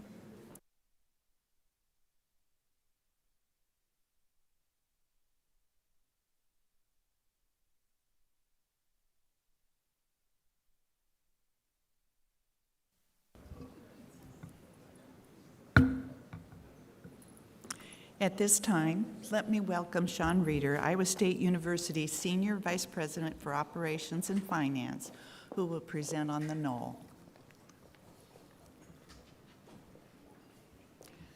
Good morning, Sean. Good morning. Thank you, President Bates. Thank you, members of the board. I believe you have the report in your board materials. I'm just going to walk through some highlights of that report for you. The architect's facility analysis, I think, does a really good job of conveying the main message, which is the Knoll has many serious problems to address and currently does not provide the modern functionality for both the duties and the residence of a university president. The Knoll is one of the oldest university president's home in the upper Midwest, and most universities have newer and more modern homes for the president. Built in 1901, the Knoll has been occupied for 124 years, with the first resident being our fifth president, President Beardscher, and his family. In those early days, the Knoll was strictly a residence, but over the years that role has grown, and the Knoll plays, the role that the Knoll plays in university life has changed dramatically. Now the entire first floor serves as a meeting place for many campus and donor events. We have thousands of visitors each year, invited for receptions, meetings, informal gatherings, and formal dinners. During the academic year, the first floor serves actually as a classroom as well for the weekly gathering of the first-year students in the President's Leadership class. The Knoll's upper two floors serves as the President's private residence, and the majority of the space has significant deficiencies that really stem from the original 1901 design and construction practices of that era. These include a lack of insulation and building envelope sealing. This results in creating a burden and heating and cooling the conditioned air spaces of the building. It results in excessive humidity in the summer and excessive dryness in the winter. The outside air easily infiltrates through the building. In fact, when we had the Canadian fires, smoke that we were seeing here in central Iowa this past year, that smoke was setting off the smoke detectors within the Knoll because of it coming into the building. We have problems with leaks. Water infiltrates throughout the building, either through exterior leaks that we, of course, fix, resulting in repeated maintenance issues. But the retrofitting of the building to accommodate air conditioning in a building that was never designed to have that type of equipment has also been a challenge. And so as you insert that equipment in, the condensation that comes out of that process also generates leaks within the building that we have to remediate. The privacy issues. When the Knoll was built in 1901, both our campus and Ames were much less dense. In fact, Lincoln Highway was the road there on the south side of the Knoll, now is the busiest street in Ames as Lincoln Way. The older windows, the lack of tightness of the building allow the traffic and other noises to penetrate the house. The grounds are really surrounded by two roads, Lincoln Way on the south. We have a parking garage immediately adjacent to the building, and pedestrian paths that surround the building as well. And as a result, the property as a whole does not offer much privacy for a president and their family. Lack of modern facilities. The private residence really lacks a dining room, it lacks a laundry room, adequate home office space, and other spaces that we all would expect to have in a modern home. I'd also like to add, this isn't the first time that the Knoll has been the subject of a Board of Regents directed facility analysis. In 1965, the board appointed a committee to inspect the building and report on the findings. And in 1965, that committee recommended the knoll no longer be used for the president's residence, and that instead it be used for other academic or university purposes. And that the university explore potential sites for new residence for the president. As a result of that, the board appointed a special committee on president's residence to recommend a specific site for the location and construction or procurement of an official residence for the president of Iowa State University. And then at some point in 1966, those plans changed, and instead a remodeling project of the knoll was initiated. And then that special committee was discharged later in 1966. And while the knoll has undergone some renovations in the past, such as the addition of a second-floor living room, kitchenette, and garage in 1999, the fact remains that the majority of the house is based on the original 1901 design, with its numerous challenges and shortcomings for a modern residence and meeting the needs of a family today. This issue is particularly significant now as Iowa State University is seeking our next president. And many universities, I think, have found that modern facilities are a requirement and as they seek to attract and retain presidents and their families to campus. I'm happy to take any questions you might have from the report that we provided. Thank you, Sean. Are there any questions or comments? Regent Hensley? The docket indicates this is a receive and file, which I guess I'd really like to have some discussion about what are the next steps, what are the plans, do we anticipate, I know it's in horrible condition, but I think rather than just receiving and filing, I'd like to see us add some additional action there based upon the fact that I think this is an appropriate time to look at that. Understanding we're looking at a pretty hefty price tag, but I just am not comfortable as a regent receiving and filing this without another action step. And I'm looking to you Sure. to help with that action step. Yeah. Regent Hensley, if I could just interrupt, I think your points are very well taken. It's been on my mind also. Okay. And I think with this report, we need to move forward. And I would like to ask Regent Jaden if you would spearhead an effort to look at this, gather what information, help make possible plans by the time the next president is hired, so that we have something to go by. I know you're involved with the foundation, and we know you love Iowa State, so Happy to do so. thank you. Thank you. Great. All right, Thank any you. other discussion or questions before? All right.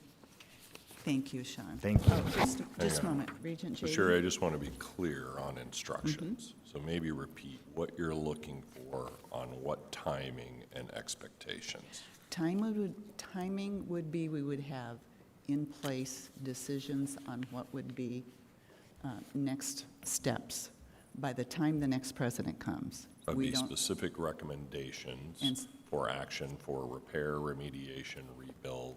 Yes, Okay. yes. With cost estimates and support for Absolutely. that. So, yeah, Good? That was my comment, yeah. yeah, Thank you. You That's, bet. let's No, make I'm sure glad that's you in the minutes. clarified. That's why I want to be really clear. So this is not a Absolutely. wait on any of this. This is no, have by this the in time the place. next president is hired, we need to be knowing what next steps. Target is November, mid-November. right? Yes, by November. Okay. But do you want, we talked a little bit about maybe working with that new president to get input or anything, I don't know. I think at this point, let's do our due diligence and see where we come out. There are some immediate issues that can be handled right away too, I believe, so that don't necessarily need to wait for that. Yeah, It's good HVAC, it's ADA, things like that that we know just need to be done. But have a plan for that. What's it going to cost? Is it $1 million? Is it $10 million, for example? Things we need some information. Yep, very good. And thanks to President Winterstein and Robert for putting up with it for the last 8 years. Absolutely, Robert, above and beyond. Thank you. All right, thank you, Sean, very much.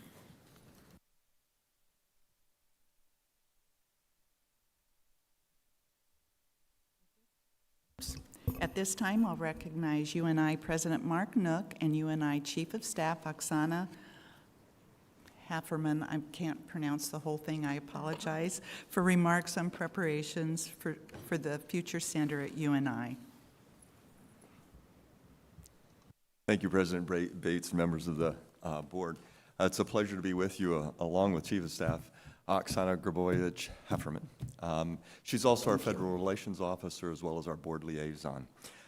As all of you know, that our alum, Charles Grassley, is the Senator for the state of Iowa. He has donated and made provisions to donate further papers to the University of Northern Iowa. We already have his papers from his term as an Iowa legislator, and we have his papers from his U.S. House service. He has worked with us to also put together an agreement so that all of his senatorial papers will come to us as well upon his retirement from the Senate. We're starting to make plans for how to handle all of those papers. We've been working on this really since I've been here, and even a little bit before that. We recognized that it was certainly a possibility. Now that those plans are in place, those documents are in place, so that we know we will receive those, it's time for us to get very, very serious about the planning. We know that this is a large amount of material. It's going to take a lot of work to get those materials archived, to make them available to others to use, and to figure out really what is the future of those documents and how do we build a center around that.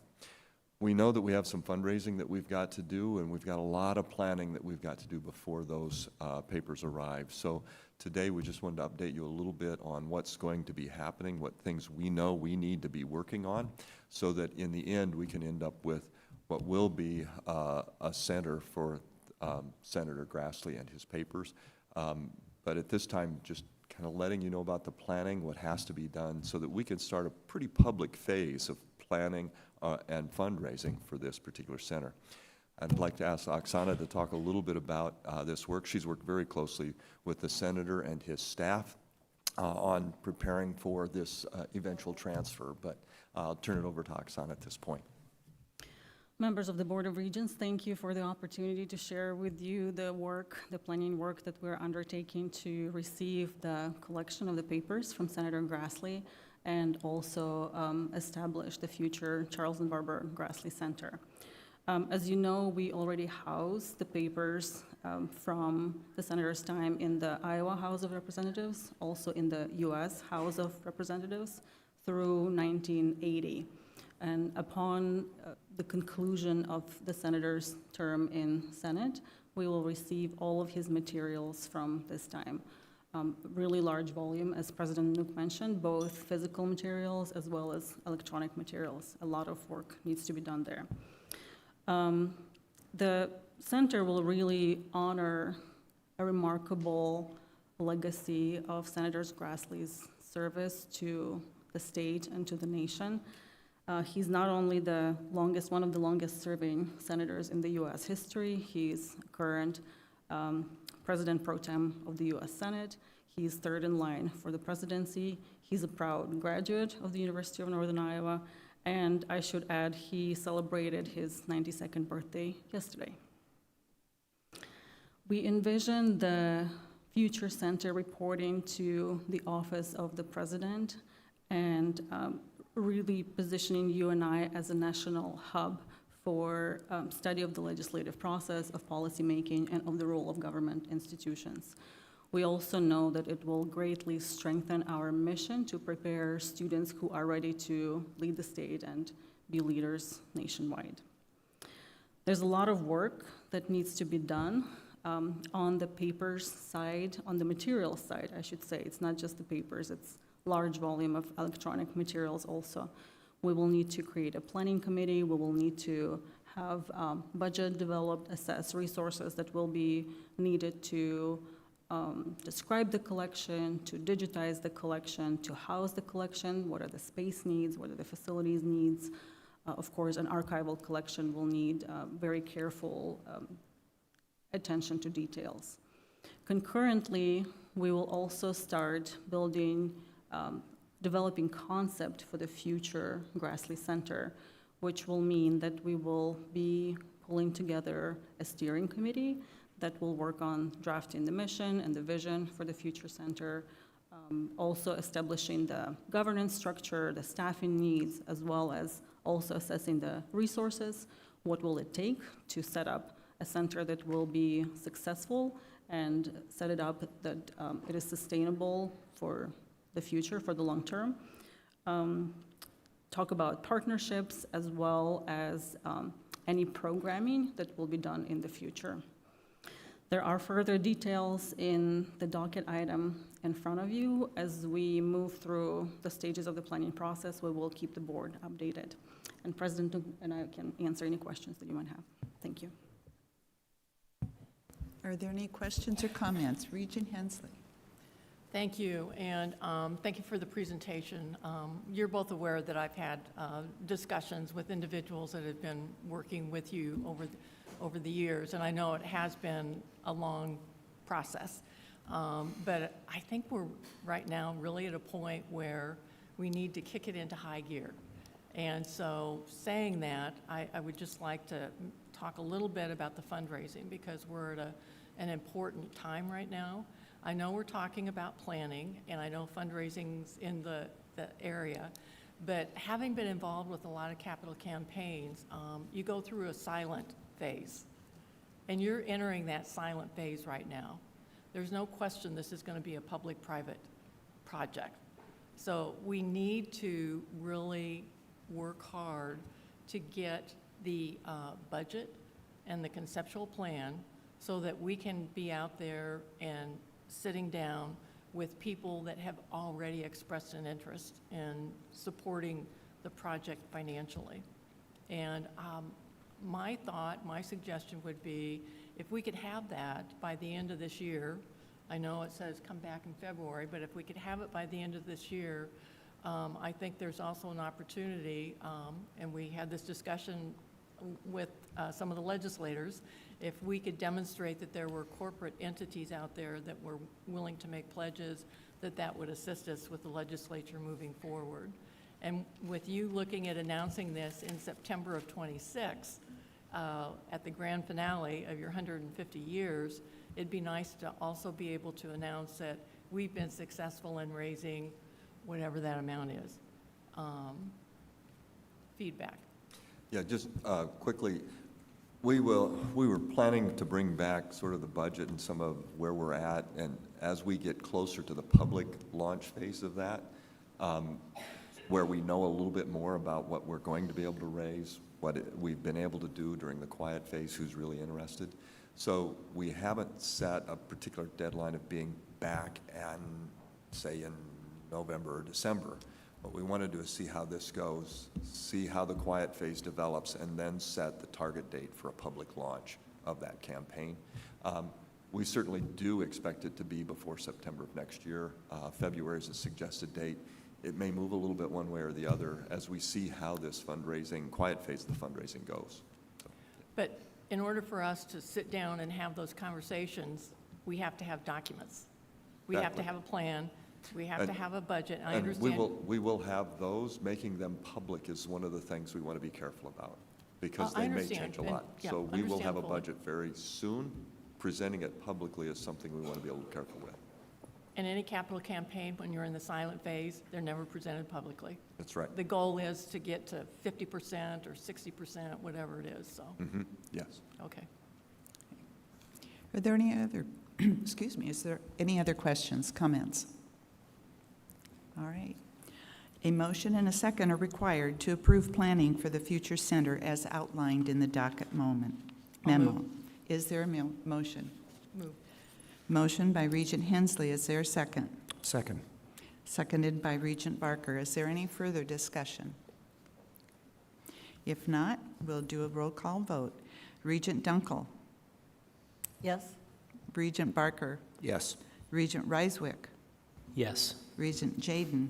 Yes. Regent Rouse. Yes. Regent Gipple. Yes. Regent Kramer. Yes. Regent Hensley. Yes. Regent Bates votes yes. The motion is approved. We look forward to hearing the next steps. Thank you very much. Yeah, We really thank appreciate you. it. Thank you. Thank you.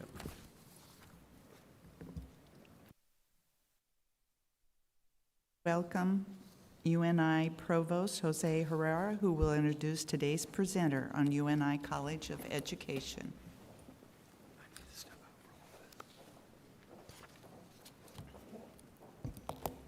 Thank you, Regent Bates. Yeah. I want to introduce to you Dr. Colleen Mulholland. Colleen has been with us for about 4 years as a dean here at the College of Education. Colleen has been instrumental in getting us going in the right direction. One of the things that she'll talk to you a little bit about is redesigning not only the academic structures, the curriculum to get students to graduate in 120 hours, but also the structural, the structure in the college that undergirds that change in the curriculum. I've been very pleased with all of the changes that have taken place, and I'm going to let her do most of the description today. Thank you. Go ahead. Good morning. Good morning. At the University of Northern Iowa's College of Education, student success is not left to chance. It is by design. Design driven by intentional choices, bold transformation, and a shared commitment to preparing the next generation of educators and leaders. Through curricular redesign, college reorganization, and innovative program growth, we have created structures and experiences that prepare students to thrive in their academic, professional, and personal pursuits. This morning, I have the privilege of sharing the dedicated, intentional work of our faculty and staff through the voices and stories of 8 students. These are students who are thriving on our campus, sharing their talents and expertise in our communities, and as alumni, making a lasting impact across the state of Iowa. I will begin with how UNI's College of Education is designing programs to meet evolving needs. Our academic programs are intentionally designed to meet the evolving needs of students, schools, and communities. And let me be clear, this is not the UNI of 20 years ago. Over 150 faculty and staff across this campus participated for the last 3 years in what is best described as not only a curricular revision, but a curricular transformation. We have redesigned our teacher education curriculum to ensure students can graduate in 120 credit hours, on time, in 4 years, and still have the flexibility to add multiple teaching endorsements. This fall, just 4 weeks in, the new curriculum launched. So what has changed? We've been intentional about honoring the work students bring with them. The average UNI incoming freshman arrives with approximately 22 transfer credit hours earned through dual enrollment or community college coursework. Under our new design, nearly all of those credits count directly toward their degree. That means our students graduate faster, with less debt, and more marketability in their careers. I introduce you to Briley Johnson, a freshman from Akron, Iowa, who under our new curricular structure will be graduating in 3.5 years with an elementary education bachelor's degree and a literacy minor. This earns her 2 teaching endorsements, elementary K through 6 and reading K through 8. We've also built a seamless pipeline with our community college partners and high school teaching academies across Iowa. The applied learning students engage in through those academies now fulfills our pre-admission requirements, recognizing and elevating the investment they've already made in becoming future teachers. Meet Tate Bakula, a sophomore from Cedar Falls. As a student at Cedar Falls High School, Tate joined the CAPS education program, a teaching-focused academy that places students in real classrooms and professional settings. There, he explored education as a career, gained early field experience, and even earned college credit that transferred with him when he came to UNI to pursue teacher education. His pre-admission requirements were met, and upon starting at UNI, he was well on his way. Another intentional design change to our curriculum is how we have paired theory and practice in powerful new ways. UNI students don't just learn about teaching strategies in isolated methods classes. They now both see them modeled in real classrooms and they practice them through their clinical experiences, resulting in a more rigorous connection strengthening how our students learn what and how to teach. Take our new professional development school approach in special education, partnering with Waterloo Community Schools. In this program, students complete coursework and clinical experience in the morning, leaving the option and invitation from the district to work as hired paraeducators in the afternoons. Meet Ashley Schmidt from Sheldon, Iowa, who is enrolled in this special education paired internship and methods model with Waterloo Schools. For Ashley, the opportunity for class and field experience in the morning with work in the afternoon accomplishes 3 things at once. It provides her an income while in college, it fills critical staffing shortages for the district, and it gives Ashley the rich, embedded, real-world experience she sought by coming to UNI in the first place. It's not just our undergraduates. The College of Education graduate programs have also undergone bold redesign. We've streamlined admissions processes and increased our program start dates in most of our programs, so we are starting new students each semester.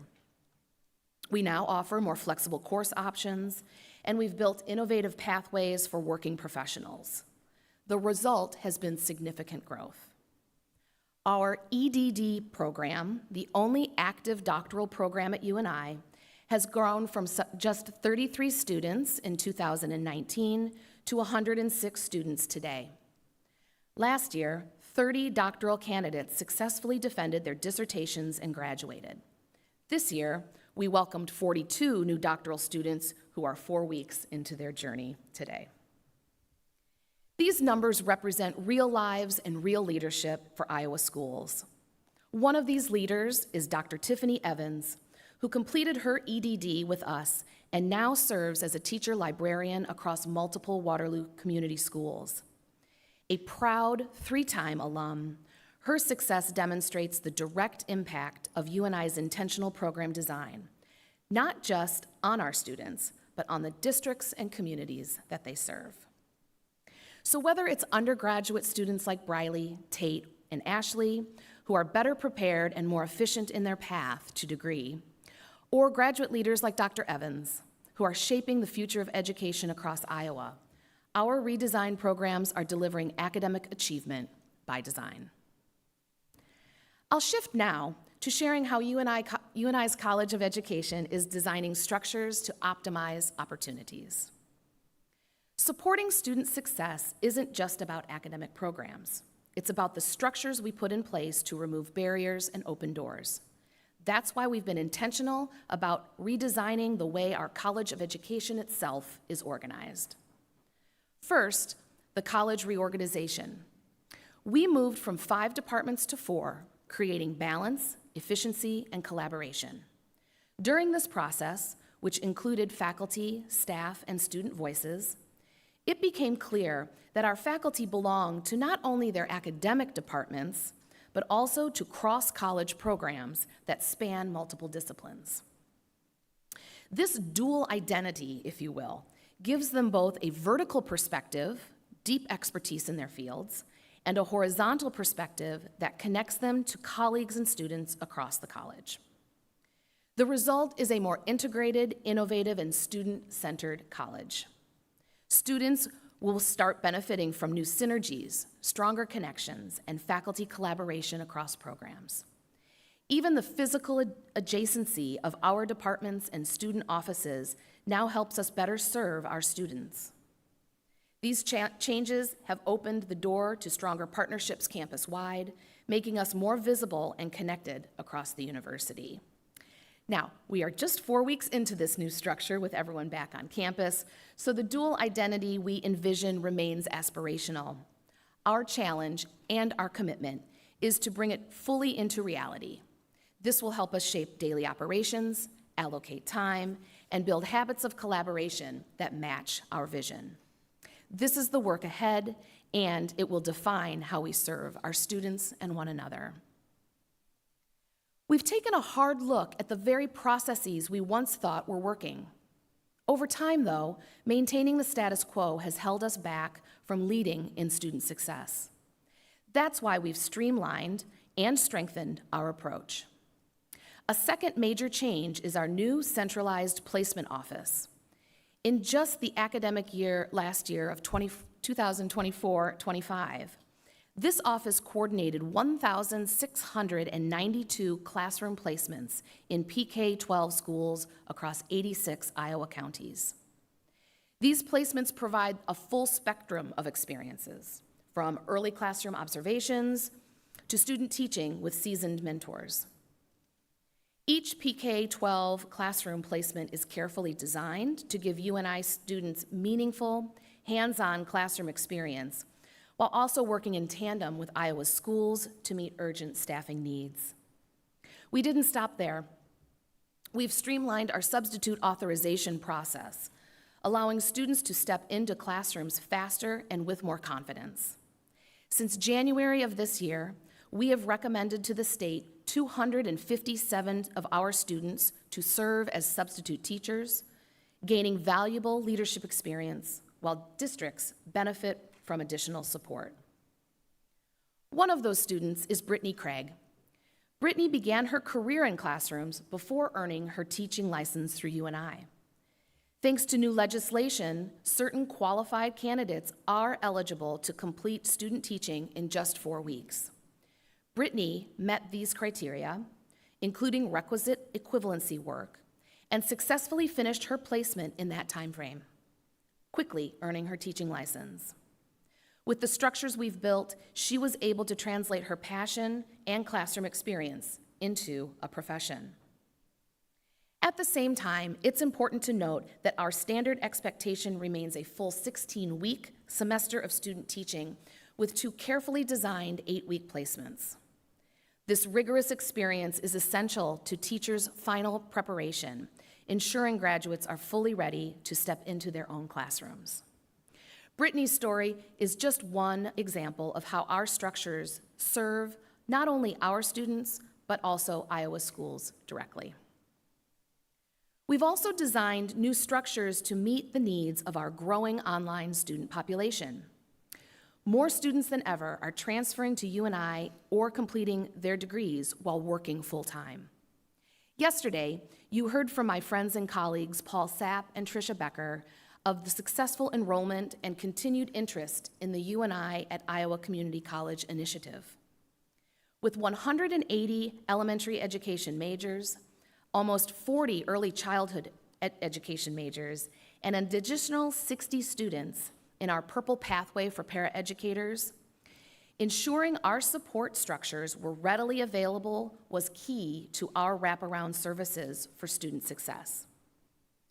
To support this population of students in the College of Education, we've extended advising into the evenings, expanded online tutoring, and broadened career services to reach students wherever they live. Today, these online programs extend to these 277 students across 48 counties in Iowa.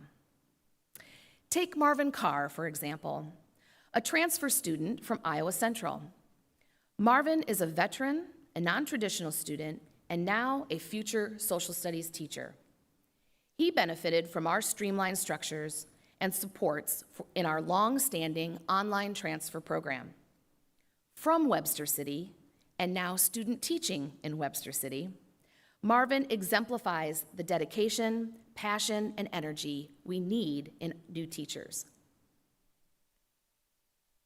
Now, you may notice this picture of Marvin is at commencement, even though he has not formally graduated. That, too, is by design.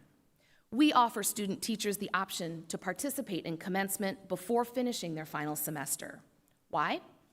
With more than 250 student teachers each semester, many are placed far from Cedar Falls, often in the same communities where they will begin their careers. Walking early allows them to celebrate this milestone without the burden of returning to campus months later. For many, it also means saving a semester's worth of living expenses and making a smooth transition into their professional lives. In Marvin's case, it meant celebrating with his peers while already rooted back home, preparing to serve his community as a teacher. And just as importantly, thanks to our structures a working parent in Council Bluffs, or a paraeducator in Mason City has the same access to advising, support, and career preparation as a student living here in Cedar Falls.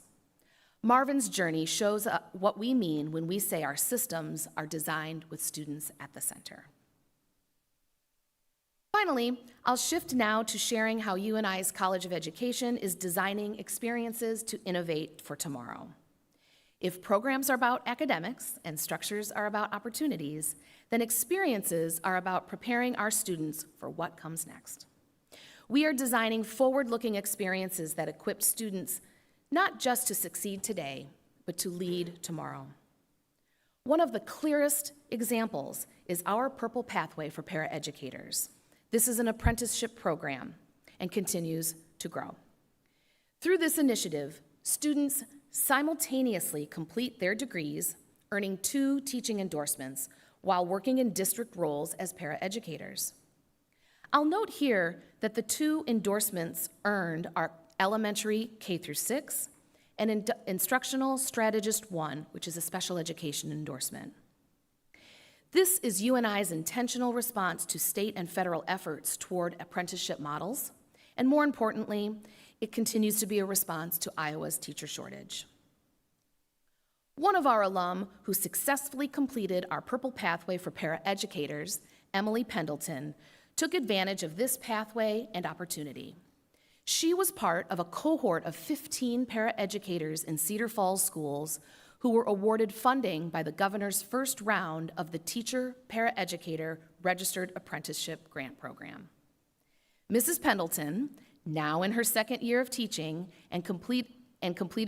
she completed her degree while working as a paraeducator, and at that time gained daily hands-on experience that makes her better prepared for the career and more valuable to her school community. Another innovation is our new AI for Educators graduate certificate. This 4-course offering equips teachers with digital tools and strategies to integrate emerging technologies into their classrooms. Our first class started just 4 weeks ago, and we have 17 students enrolled, ranging from classroom teachers to building and technology leaders at the district level. These are the kinds of innovative experiences that keep UNI graduates at the forefront of the profession. We are also designing an accelerated 3-year elementary education program in direct response to recent legislation requiring a 3-year degree option. Anticipated to launch in fall of 2026, this program will allow students to complete their degree in 3 years by taking summer coursework and engaging more deeply with our school partners. Our goal is to admit a first cohort of 25 to 30, helping to meet workforce needs while reducing both time to degree and student debt. These forward-looking experiences don't stop with undergraduates.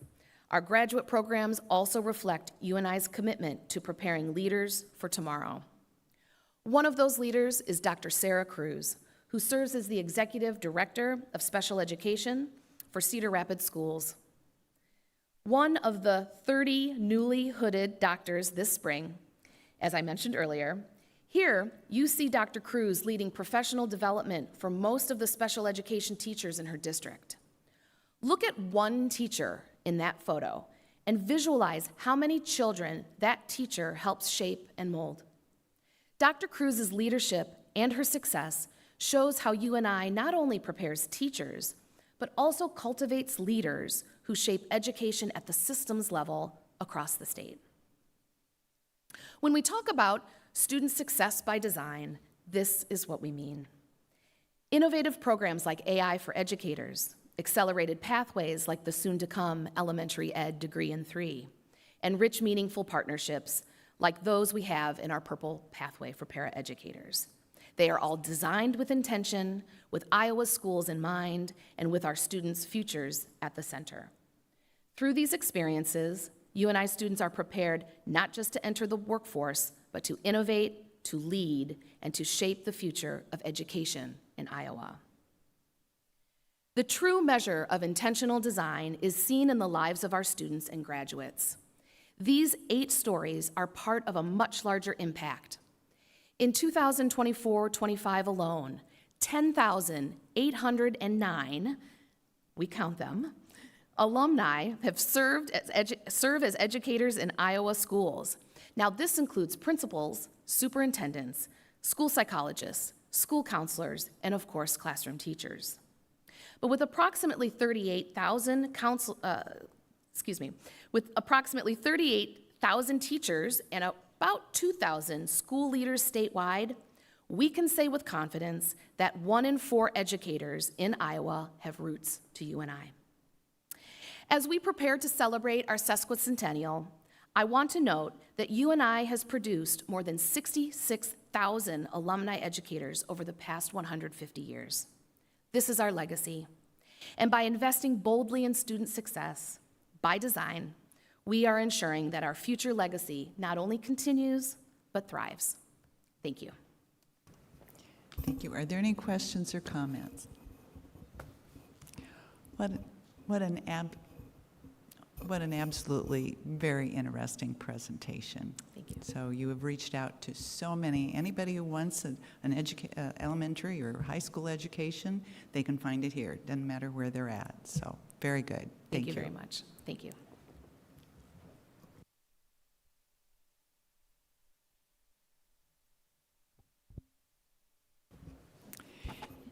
The board has necessity to meet in closed session for the following reasons. In accordance with Iowa Code Section 21.5.1.a and e, to review and discuss confidential student records in the matter of a student appeal. These records are authorized or required to be maintained as confidential in accordance with Iowa Code Section 22.7.1 and the Family Educational Rights and Privacy Act. And B, in accordance with Iowa Code Section 21.5.1.c, to discuss strategy with counsel in matters that are presently in litigation or where litigation is imminent and premature disclosure would likely prejudice or disadvantage the position of the board. At the conclusion of closed session, the board will reconvene in open session. Is there a motion that the board enter into closed session? I'll make the motion. Motion by Regent Dunkel. Is there a second? Second. Seconded by Regent Hensley. Any discussion? Not, roll call vote. Regent Dunkel? Yes. Regent Barker? Yes. Regent Hensley? Yes. Regent Rouse? Yes. Regent Reiswick? Yes. Regent Gipple? Yes. Regent Jaden? Yes. Regent Kramer? Regent Bates votes yes. Motion is approved. I'm going to step out.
Okay, I haven't received it yet. No, yeah, I've had trouble.